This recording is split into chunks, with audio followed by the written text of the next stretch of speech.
So 2 different tests we're talking about in 9.4. We are going to do direct comparison. What did you just ask me?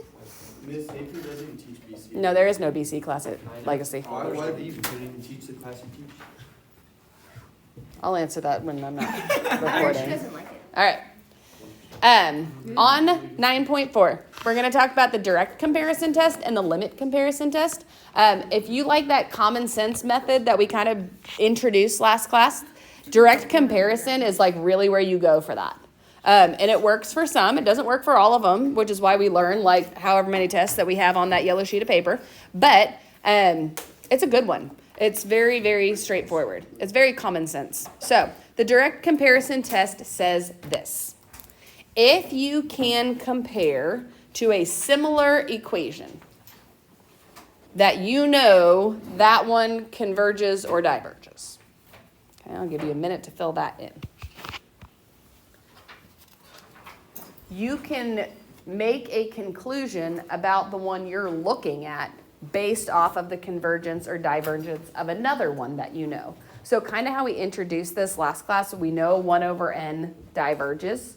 So if you can compare another one to 1 over n, you can prove that it also might diverge, okay? Or opposite way for a convergent one. So the rules of this are these two. If the smaller series diverges, then the larger also diverges.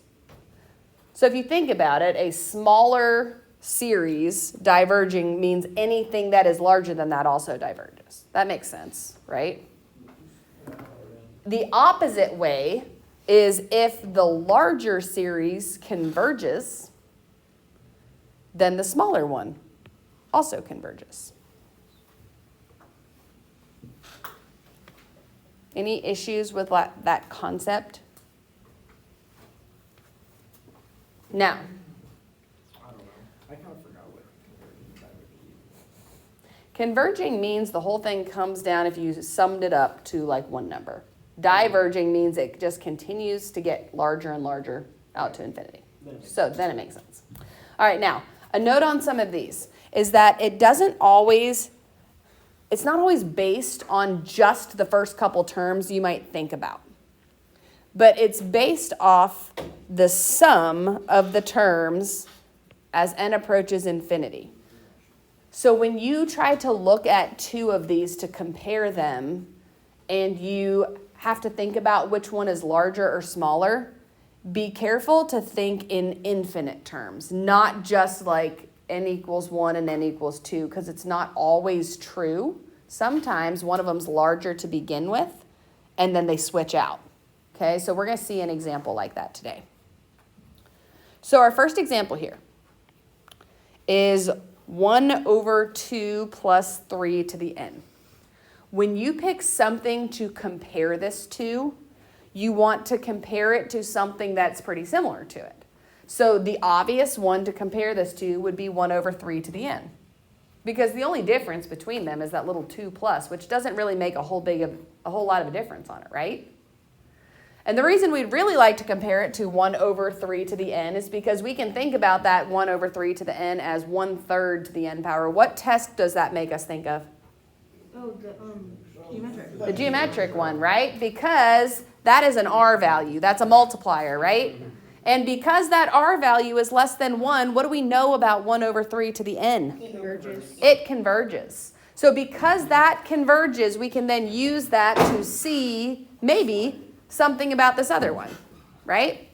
Now, in order to tell if that actually works, I have to decide which one is larger and which one is smaller. So think about 1 over 3 to the n and 1 over 2 plus 3 to the n. If the denominator is larger, it actually makes the whole series what? Smaller. So which one is the larger one? The other one. The original. I think I'd rather do the double quiz than I have to. Okay.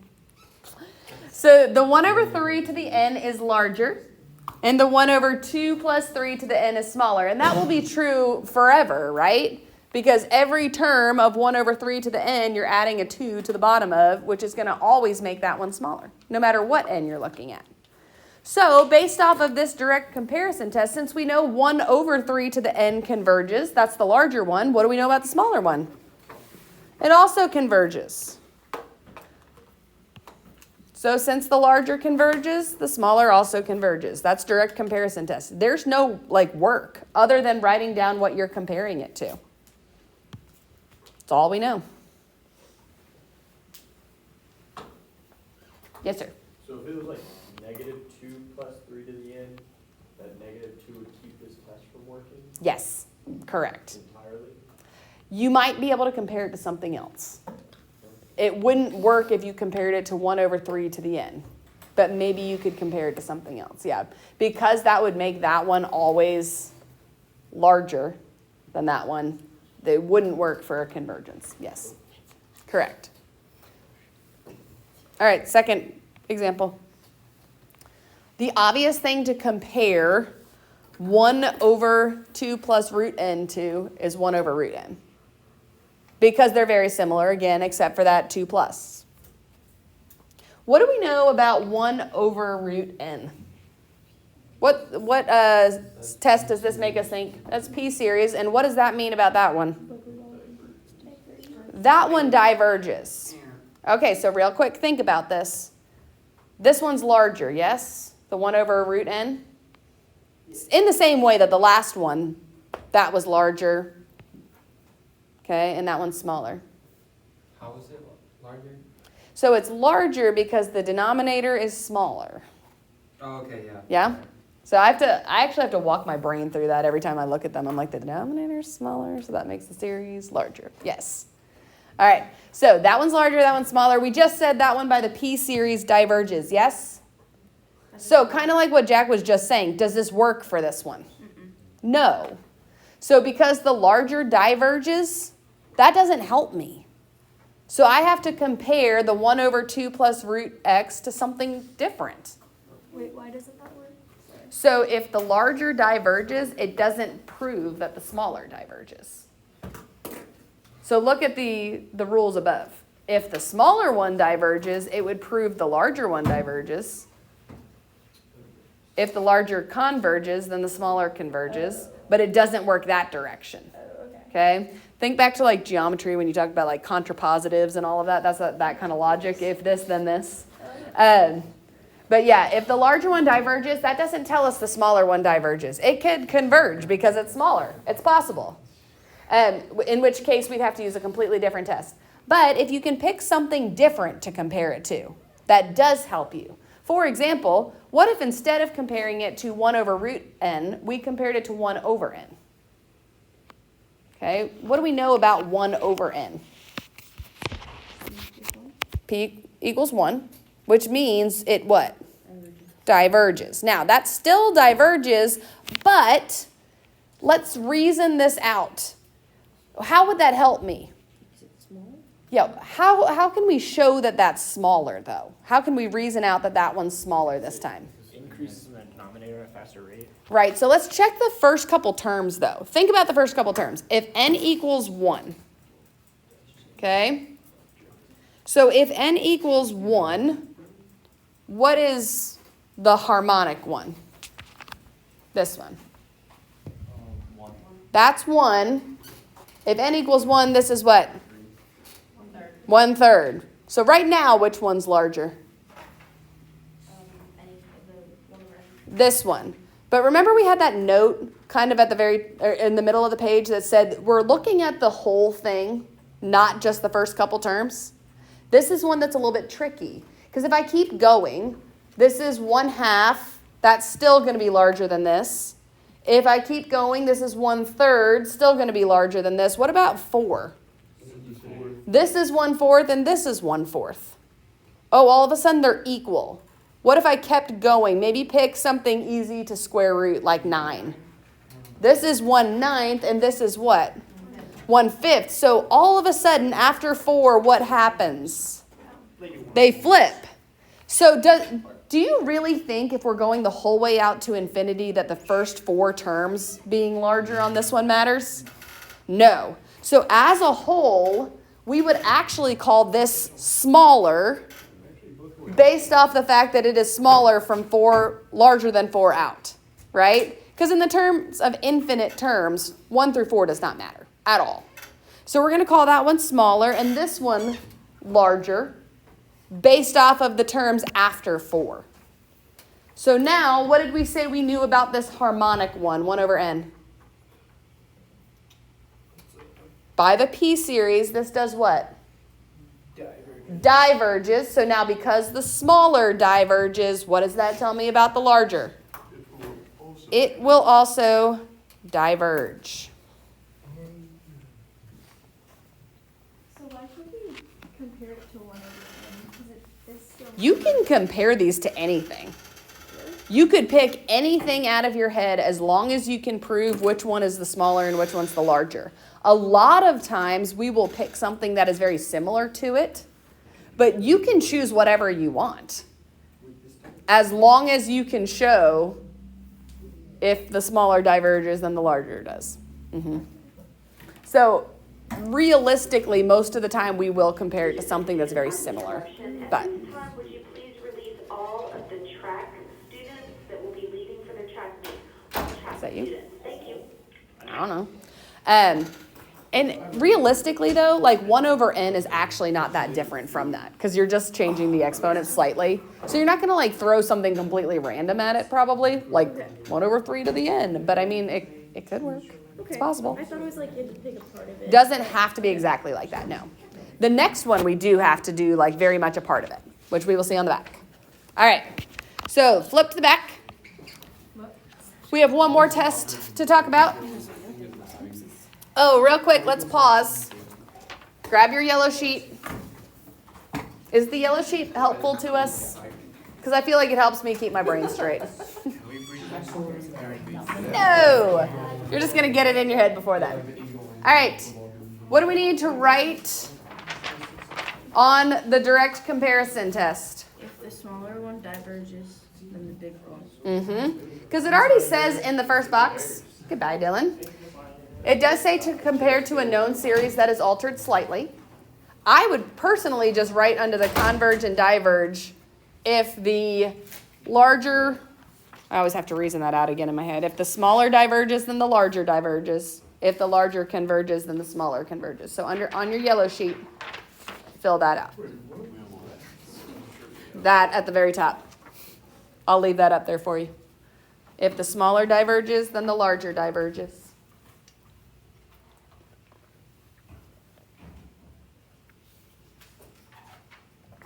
If the larger converges, then the smaller converges.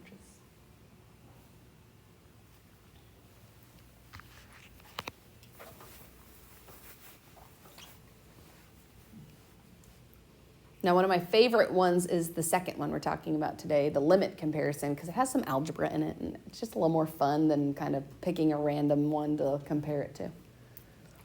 I personally like to have steps, so. You might want to write under the notes that you could like look at the terms as they head out to infinity rather than just looking at the first couple, because like this one, it would be tricky at the beginning to see which one was larger and which one's smaller. All right, I'm going to flip my page over here to the limit comparison test. Oh my goodness. Wow, that's a throwback. All right, our limit comparison tests. We are going to compare to the ratio of the difference of degrees. So write it down. It won't make sense to you at this exact moment, but we will talk about what this means. To me, this is actually kind of similar to the Bobo button needs DC stuff. Okay? So in the limit comparison test, you are going to take, and notice all three of these examples right here are largely like polynomials, top and bottom. Okay, so this works great for polynomials. It's rather like Bobo button needs DC, where you compare the exponents top and bottom. And you're going to choose, using the original one, a simpler version using the ratio of the differences of degrees. So what this means is when I look at like that first example, 1 over 3n squared minus 2n plus 5, I'm going to look for the highest degree top and bottom. What is the highest degree of n on top on that? 0. The highest degree on bottom is what? 2. So we can compare this to 1 over n squared. It's really taking and simplifying it, but you're going to do this with limits, so it's legal to do. So then if I look at the degrees on the second one, n squared minus 10, blah, blah, blah, you just compare the n squared. So 1 over n to the cube? Yep, you compare the n squared to the n to the fifth and make it 1 over n cubed. Highest degree, top and bottom, right?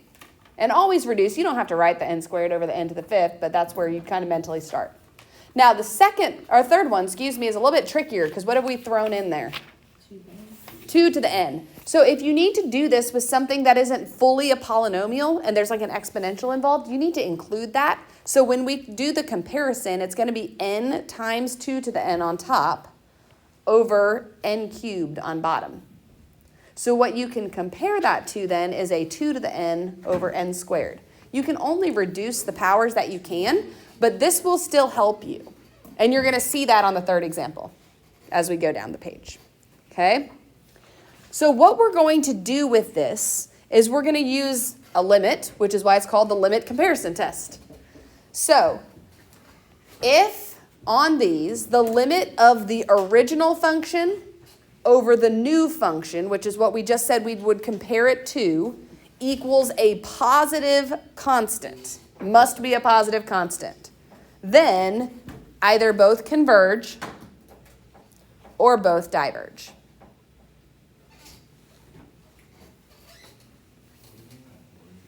Original is like, when we were just looking at those 3 examples above, that would be like the 1 over 3n squared minus 2n plus 5. The new would be what you're comparing it to, which is like the 1 over n squared.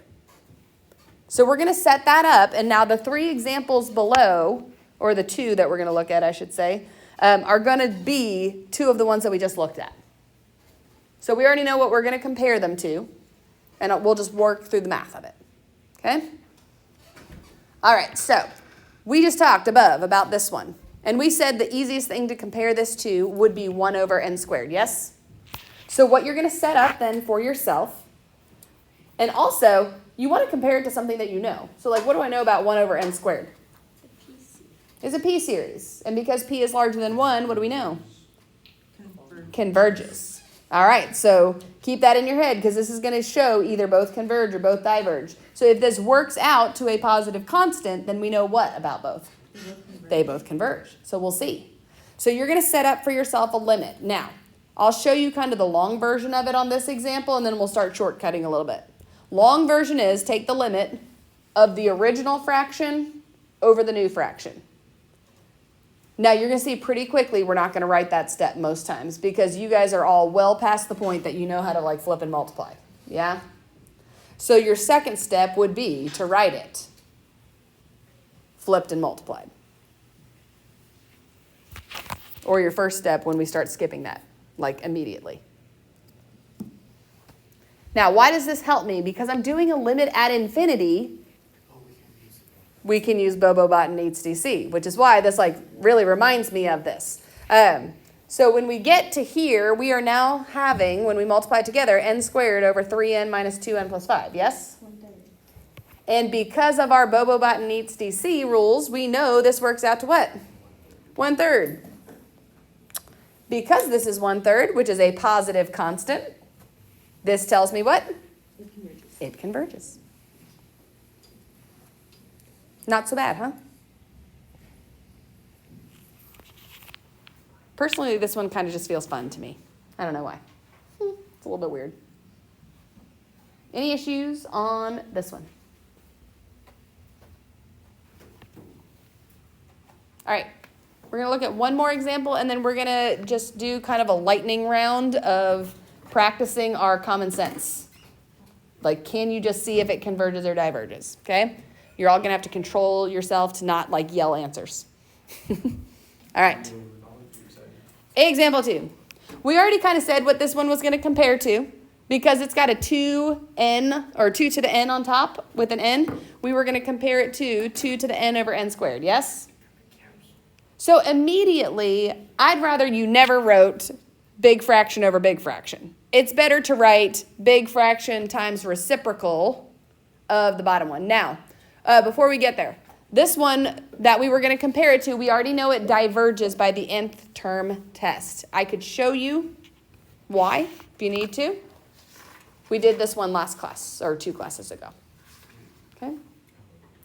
The nth term test would say you take the limit as n approaches infinity. This would give me indeterminate form. But you can kind of just picture this one. And I'll just do it on, I think I can write it here. Do I have space? I might. Okay. If I did the nth term test, this would be the limit as n approaches infinity of 2 to the n over n squared. Are we all okay with that being indeterminate form? Right?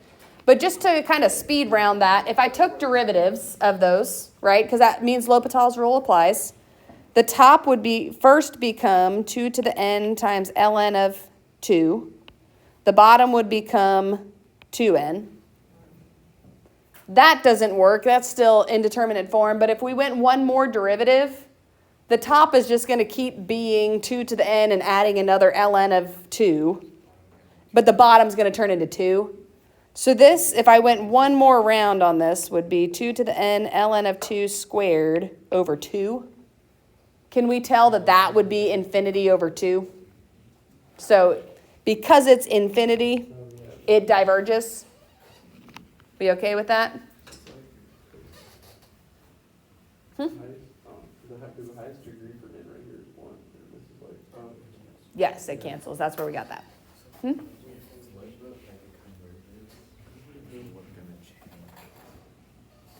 If you flipped it upside down, it would converge, yeah. It's just because that 2 to the n increases so much faster than n squared. If the 2 to the n's on top, it's going to diverge. If the 2 to the n's on bottom, it's going to converge. But our limit comparison test, now that we know that that diverges, would look like this. So I would just show the original multiplied by the reciprocal. Now, why does that help me? What happens? 2 to the n cancels, right? So if we use it in the comparison, that part of it that's been kind of a pain goes away. That cancels with that, which then really means I'm taking the limit of, combine the n's on top, what do we have? N cubed over 4n cubed plus 1. Now we're back in Bobo Button eats DC, right? What's this going to work out to? 1/4. Which means what? They both diverge, right? So if you get a positive constant, if the comparison one converges, then the new one converges. If the comparison one diverges, then the new one diverges. For example, number 1, did you just... You need a positive constant to. Yeah, no, for example 1, that's a limit, right? Yeah, that is a limit. Yes. All right, so grab your yellow sheets. Fill in limit comparison. What do we need to put under that? If when n approaches infinity of the original over the new equals a constant, then it. Yeah, I would honestly write what you have in your notes. I'm going to go back several pages here. That part right there is a great thing to write down under your summary.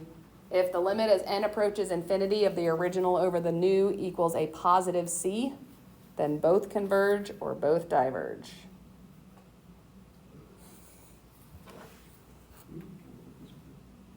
Who comes up with this? That's a really good question. Yes. If the limit as n approaches infinity of the original over the new equals a positive c, then both converge or both diverge. They definitely figured out and match that definition to what they figured out. Probably, yeah. Try this. Yeah, no, this is like a proof by lots of examples, probably. Then it doesn't work. Can't use this one. Only works for a positive What constant. if you did new over original? I don't know. That's not a test. But technically, if it'd just be a reciprocal, it would still be a positive constant. Hurts my head. I know. You hurt my head. That just might not work though. I don't know. Maybe. I'm gonna do What it. if it gave you a You gonna do it? negative constant? Yeah, what if it does do that? That would be weird. Well, if original over new, new over. That's probably true, yeah. All right. Let's do a little bit of practice on our common sense method though. Okay? All right. What do we know about 1 over n? Diverges, because we call that what? Harmonic. Yes? All right, we know that diverges. You don't have to write this down. We're just going to go lightning round on the board.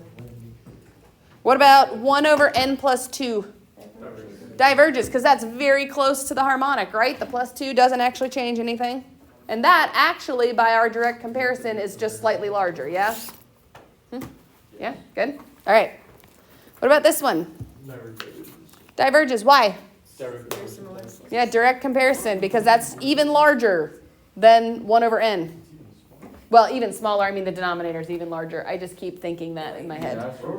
Yep. All right. What else? Next one. 1 over n squared. Okay, why? P is greater than 1. P is greater than 1 means what? Converges. P series tells me that converges, yes? All right.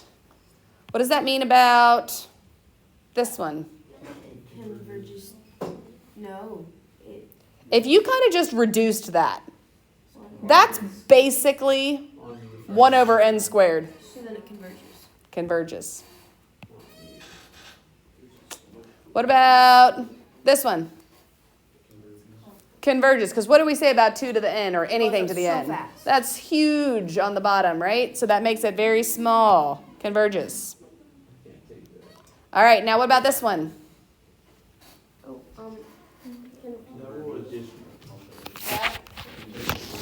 That does converge, and it's because the increase rate on the bottom is so much larger than the increase rate on the top. Linear versus exponential.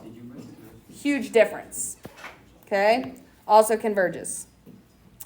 What about this one? converges 'cause it's Still the smaller converges. Yep. Still converges because the increase rate on the bottom versus the increase rate on the top. What about this one? Why? Just because the Factorial. Always going to be the biggest increase. Even more than exponential. Good. All right, now. Hold in your head your answer for each of these. Ready? Number 1. Think of what you have. What do we think? Converge. Why? P is greater than 1. Basically, P series, right? Direct comparison. And then Yep. All right, what about 1B? Oh, I can't read with the glare. Hmm? That converges. That converges. Why? It's basically what? It's basically 1 over n squared. 1 over n squared, yeah. What about 1B? Diverge. Why? It's basically 1 over n. Okay, what about 2? First one. Diverges. Why? Basically 1 over n. What about 2B? Diverges. Why? Basically 1 over n. What about 2C? Converges. Why? You want to say that's basically 1 over n squared, and it is, but you're also adding in that n cubed, which really makes it a lot larger on bottom, right? Significant. Good. What about, think before you answer on this one. Oops. Never mind. Don't think. Why? That's geometric. Think about it as 2/3 to the n power, right? Because the exponent's the same, you can write it as 2/3. R is less than 1. Think about it. Let me give you the answer. Great. All right. What about this one? Diverges. Still same reason, yes? On geometric, yeah. What about 3C? Diverges, because that's basically the same as the last one, yeah? Okay, what do we know about 4? Converges, converges, because that's so large on the bottom, yeah? All right, what about 4B? Converges. What about 4C? Converges. Anytime you have that factorial on bottom, it's really hard to beat out the factorial. Okay, what about 5? Converges. Exponential's way larger than an n. What about 5b? Converges. 5c? Yep, still converges. You got to get a really high power of n to beat out the exponential. Is there a set power? Or? I don't know that for sure. I wonder, you could probably show that through the limit comparison one when it works out. Interessante. All right. Lightning round, round 2. Last one. 6, what do we know? Diverges, why? Yeah, ln of n does not increase that quickly. So, like, that's not a huge difference from 1 over n, right? Still diverge. What about this one? Converge, because ln of n, again, does not increase that quickly, but 2 to the n does. Converge. Good. Okay, why is that one diverge? R is between 1 and P series. Your exponent is? P is between 1 and. You could get, you can't because geometric needs to be a number. That's P series, but R is, or not R, P is less than 1, yes? Okay. What about 7b? Think about your total power there. Okay, square root of n squared is really n to the first. N to the first and n is n squared. So what is this? Converge. Because P is larger than 1. All right, what's your total power going on in 7c? That's going to diverge. Yep, because that's really like n to the 1/2 when you divide. Or n to the, on the bottom, yeah. All right, what about 8? Converge, because that's an exponential on bottom. E is a base, right? E is 2.7, blah, blah, blah. All right. Diverge. How do I need to think about 8b? 2 over e to the n power. That one's a geometric. Why is that a geometric? 2 over e to the n power. Yeah. You need to think about that one as 2 over e to the n, yes? Okay, that ratio is going to be less than 1. Is that going to be less than 1? Yeah, diverge. This one says converge, but why? She added like 2 point something. Oh, yeah. When R is, I'm thinking P series. When R is less than 1, it converges. Yes. All right, what about 8c? Oh, I'm looking at the series. It converges. Why does that one converge? Yeah, it's again very similar to a geometric. E over 3 as a ratio, an R. R is less than 1. And since R is less than 1, still converges. All right, what about sine n? That has to, limit as n approaches infinity. Limit as n approaches infinity does what? It's an oscillation. So it diverges. Diverges. Sine n over n. Limit as n approaches. Limit as n approaches infinity still diverges. What about sine n over n squared? Converges. Trick question. Okay, why? That's Because n squared gets big. N squared does get big. That one might need a limit comparison, but it does converge. All right, 10.